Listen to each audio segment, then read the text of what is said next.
सोने दा धो के लीड़े सुकने पा, धो के लीड़े सुकने पा। ਇਹਦੇ ਜਿਹੜੇ ਸ਼ਬਦ ਨੇ ਬੜੇ ਆਸਾਨ ਜਿਹੇ ਨੇ ਲੇਕਿਨ ਮੈਨੇ ਬੜੇ ਗਹਿਰੇ ਨੇ।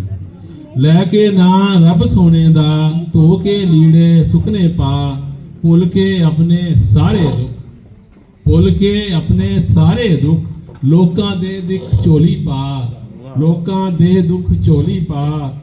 ਪੁੱਠੀ ਰਾਹ ਤੇ ਟੁਰਨਾ ਛੱਡ, ਪੁੱਠੀ ਰਾਹ ਤੇ ਟੁਰਨਾ ਛੱਡ, ਸੱਚ ਦੇ ਰਸਤੇ ਟੁਰਦਾ ਜਾ। सच दे रस्ते टुरदा जा, फुल्लां वर्गे दिल ना तोड़, फुल्लां वर्गे दिल ना तोड़। दिल दे विच रब रहिंदा वा, दिल दे विच रब रहिंदा वा।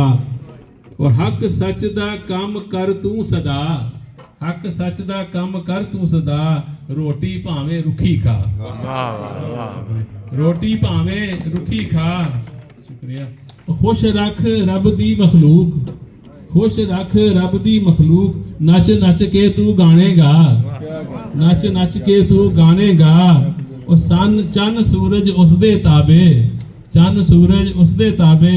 ओने पाया अग विच ता, ओने पाया अग विच ता।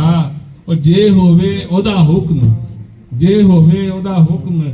दरिया दा पानी चलदा, दरिया दा पानी चलदा।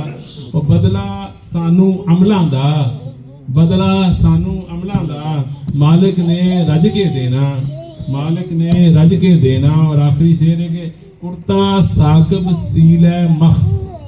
ये पंजाबी च मुखफ़फ़ बड़े ने छोटे छोटे एब्रीविएशन जिन्होंने किया जाता वा कि साढ़े दादा जी पहले मैं क्या कही से मैं क्या, तो मैं क्या फिर उन्होंने मखिया बना दिता, फिर उन्होंने और करके छोटा मख बना दिता। ये मख का मतलब मखे मैं क्या। कुर्ता साकब सील है मख। सुथन दे विच पा नाला, सुथन दे विच पा नाला।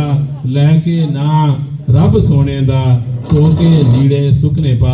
बहुत बहुत शुक्रिया।